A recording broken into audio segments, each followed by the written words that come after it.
every great power in history had one thing in common: control. Rome ruled by the sword, Britain ruled by the sea, America ruled by influence. India, it's trying to rule by cooperation. An empire built not on domination, but diplomacy. It's never been done before. And that's what makes it fascinating and dangerous, because if India succeeds, it rewrites how power works. If it fails, it proves that every empire, even the peaceful ones, ends the same way. Segment 1: The Weight of History. Modern India carries two shadows, one from the British Raj and one from global expectations. The world doesn't see India as neutral anymore. It sees it as next. But being the next superpower isn't a compliment. It's a warning label.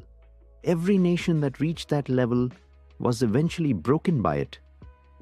What India's doing differently is refusing to copy anyone's model. It's building power in its own language, through scale, democracy, and digital reach, not through armies or colonies. Segment 2: The Soft Power Empire. Let's be honest, Bollywood travels farther than Britain ever did. Indian engineers built the software that runs half the world's devices. And the Indian diaspora quietly shapes economies from California to London. That's not colonization. That's cultural gravity. It's soft power at planetary scales. While older empires exported goods, India exports competence.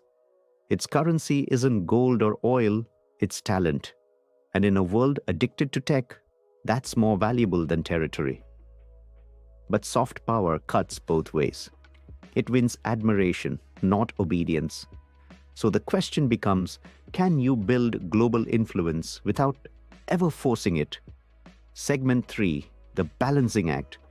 India today is walking a tightrope no empire ever managed, trading with China, buying oil from Russia, joining military drills with America, and somehow staying friends with all of them.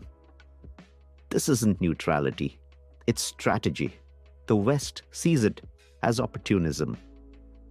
But in Delhi, it's survival. Because India knows what happens when you choose sides too early. You become someone else's battlefield. So instead of picking a camp, India's building bridges between them. It's not leading an alliance. It's designing a network. And that's not how old empires worked. That's how new ones will.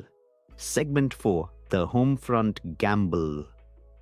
But every empire, soft or hard, eventually faces one enemy: itself. India's biggest challenge isn't abroad, it's domestic.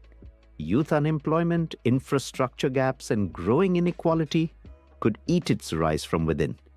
You can't export stability if you haven't mastered it at home. If India's rise depends on digital power, it also depends on keeping 1 billion people believing in that story. That's the gamble. To stay democratic, diverse, and still decisive. No empire before it ever pulled that off. Segment 5: The New Definition of Power. Maybe the future won't belong to whoever controls oceans or weapons, but to whoever controls connections. India doesn't need to conquer land, it's conquering bandwidth, data, and trust. And in a world drowning in polarization, that might be the most radical kind of power yet. The irony? To build a world where no empire dominates, India might have to become powerful enough to stop one from forming. That's the paradox it's living through, and the story the next century will be built on. So when people say India is the next global power, they're missing the point. It's not trying to be the next empire. It's trying to prove that power can exist without empire at all. If it succeeds, history will finally have a sequel worth watching. If it fails, well, history gets to say, "I told you so." Goodbye.